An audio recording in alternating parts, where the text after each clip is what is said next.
पी-एम-ओ-एस किंवा पी-सी-ओ-डी तुम्हाला डिटेक्ट झालेला आहे. या 5 गोष्टी करून आपण त्याला नियंत्रित करू शकतो. नंबर 1 रोज 30 ते 45 मिनिटे तुम्ही व्यायाम केला पाहिजे. यामध्ये योगा, स्ट्रेंथ ट्रेनिंग, त्याचसोबत कार्डिओ म्हणजेच वॉकिंग, ब्रिस्क वॉकिंग यांसारख्या व्यायामांचा समावेश केला पाहिजे.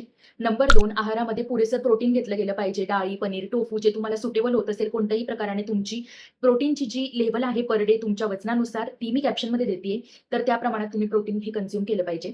नंबर 3 7 ते 8 तासाची पुरेशी प्रॉपर झोप घेतली पाहिजे. रात्री 2ला झोपून सकाळी 10ला उठणे म्हणजे 8 तासाची झोप झाली असं नव्हे. तर रात्री 10ला झोपून सकाळी 6 ते 7ला उठलं गेलं पाहिजे. सर्कॅडियन रिथम तुम्ही फॉलो केलं पाहिजे. नंबर 4 ताण-तणाव अतिशय कमी केला पाहिजे. कुठल्याही गोष्टीचा स्ट्रेस हे तुमचं हार्मोन्सचं संतुलन बिघडवू शकतो. आणि नंबर 5 सर्वात महत्त्वाचं जर तुमचं वजन वाढलेलं असेल तर त्यामध्ये 5 ते 10% घट केली पाहिजे. कारण त्यामुळे वजनात झालेल्या थोड्याशा घटीमुळे सुद्धा आपण पी-सी-ओ-एस नियंत्रणात आणू शकतो. पी-एम-ओ-एस, पी-सी-ओ-एस, पी-सी-ओ-डी पूर्णपणे बरा कधी होईल, कसा होईल यापेक्षा त्याला आपण नियंत्रित कशाप्रकारे करू शकतो याकडे लक्ष देणं हे जास्त इम्पोर्टंट असतं. आणि आपल्या नेक्स्ट पार्टमध्ये आपण काय खावं, काय खाऊ नये स्पेसिफिकली हे सांगणार आहोत. त्यामुळे या सीरीजला तुम्ही फॉलो करत राहा. व्हिडिओला सेव्ह करा. ज्याला गरज आहे त्याला पाठवा आणि तोपर्यंत बाय बाय. Stay hydrated.